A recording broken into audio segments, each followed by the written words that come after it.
You know, it's the first time in Addis, and I've seen it's a very clean city, thanks to the government of Ethiopia. በዚች ውብ ከተማ ስገኝ የመጀመሪያዬ ነው። ይህንን እንዳይ ላደረጉ አካላት ልባዊ ምስጋናዬ ከፍ ያለ ነው። አዲስ አበባ ልዩ ናት። ከተማዋ የመረም ለአፍሪካውያን ዋና ከተማ መሆኗ ይገባታል። I've also seen that Addis is the capital of Africa. You know, I've visited Ethiopia and I love everything. I can't even explain how I'm feeling now. በጥቂት ሰዓታት ውስጥ ብቻ ባየሁት ነገር በኢትዮጵያ ሐሴት አድርጌያለሁ። ሁሉንም ነገር ወድጄዋለሁ። ልገልጽበት የሚችለው ቃላት የለኝም። ሌላው የሚነገር ብዙ ነገር አይቻለሁ። ለመጀመሪያ ጊዜ ነው ኢትዮጵያን ስጎበኝ። አቀባበሉ መስተንግዶ ድንቅ ነው። በአጠቃላይ ልዩ ናችሁ።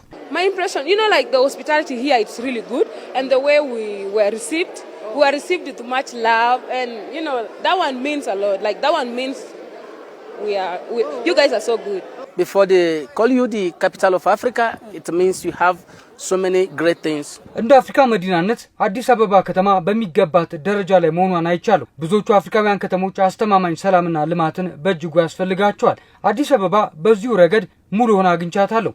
ሰላማዊና ውብ ስፍራም ናት። ሌሎች አፍሪካውያን ከተሞችን እየቀደመች መሆኗን መመስከር እችላለሁ። Peace. No, first of all, peace is the most important. It's a peaceful place and beautiful place.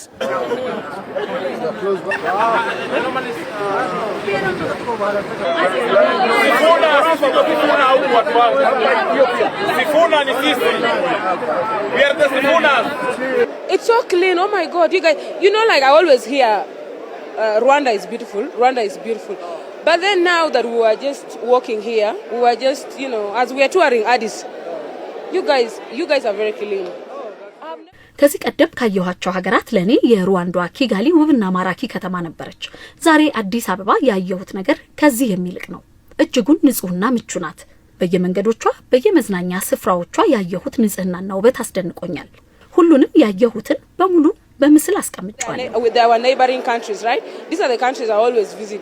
But then now you guys are also our neighboring country, and I think I have to be coming to Addis every time. I will be coming to Ethiopia.